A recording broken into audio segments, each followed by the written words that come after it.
Hello friends, तो आज हम world cup defending champions team England के वर्ल्ड कप स्क्वाड का प्रीव्यू करेंगे। तो जैसा कि हमने देखा कि रिसेंटली जो पाकिस्तान के अगेंस्ट सीरीज़ थी इंग्लैंड की, उसमें 2 T20 of course wash out हुए थे, लेकिन 2 T20 जो थे जो कि फुल मैच हुए, उन्होंने उसमें इंग्लैंड ने पूरी तरह से डोमिनेट किया अगेंस्ट पाकिस्तान। तो अगर हम वर्ल्ड कप के स्क्वाड पर थोड़ा सा एनालिसिस करें इंग्लैंड के, तो world cup squad is looking really good.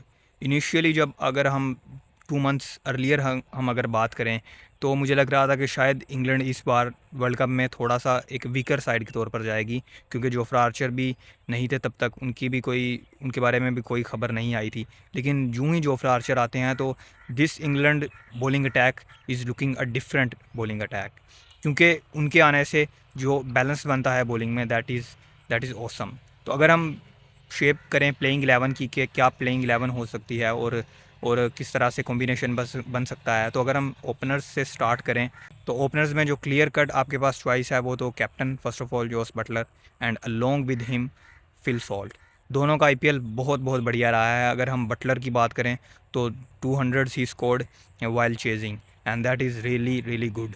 शायद उनके पहले जो 4-5 मैचेस थे वो अच्छे नहीं रहे थे, बट उन्होंने जो चेज करते हुए जो 200 स्कोर किए, और फिर पाकिस्तान की सीरीज़ थी उनकी, वो भी उनकी फैंटास्टिक रही। तो इसलिए Jos Buttler would be a good asset for England, क्योंकि उनका आईपीएल डिसेंट रहा है और रीसेंट फॉर्म भी उनकी अच्छी है। देन फिल सॉल्ट की हम बात करें, तो वो एक सरप्राइज़ परफॉर्मेंस उनकी हमने देखी आईपीएल में, क्योंकि केकेआर ने उनको जेसन रॉय के रिप्लेसमेंट के तौर पर लिया था, और उस परफॉर्मेंस ने शायद उनकी इंग्लैंड की टीम में भी जगह को थोड़ा सा सीमेंट किया। दैन 3 पर हम बात करें तो Will Jacks, another English player जिनका आईपीएल बहुत अच्छा रहा।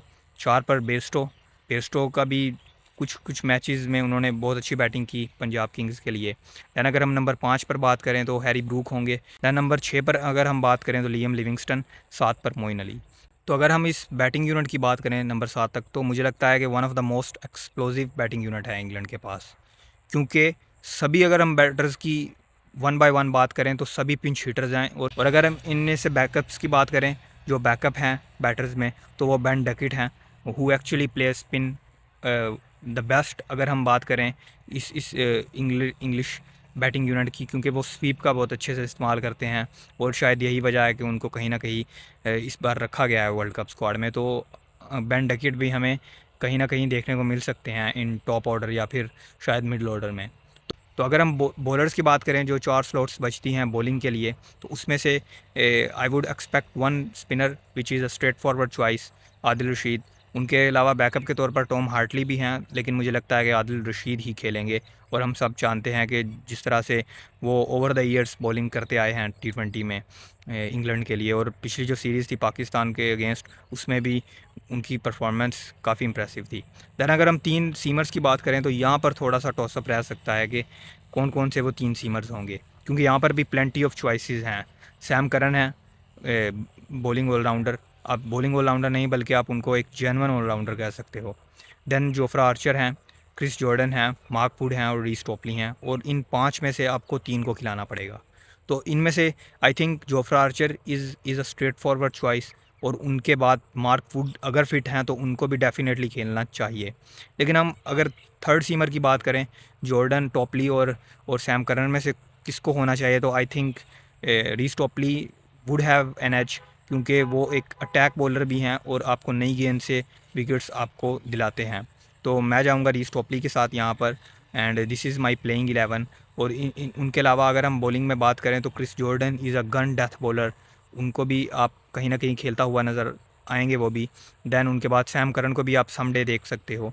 तो ऐसा नहीं है कि यही प्लेइंग स्ट्रेट या फिर कंफर्म प्लेइंग 11 है, तो इसमें चेंजेस की भी पॉसिबिलिटीज़ हो सकती हैं।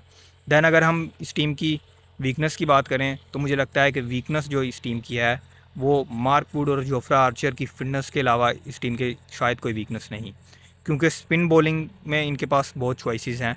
और अगर हम स्ट्रेट अवे प्लेइंग 11 में बात करें तो उसमें ही इनके पास बहुत सी चॉइसेस रहती हैं। आदिल रशीद हैं इनके पास, मोइन अली हैं और लियाम लिविंगस्टन हैं। दैन उनके बाद विल जैक्स भी हैं। तो ये 4 तो जो हैं वो ऑलमोस्ट खेलेंगे ही पहली 11 में। तो इनके पास 4 जेन्युइन स्पिन बॉलिंग ऑप्शंस हैं।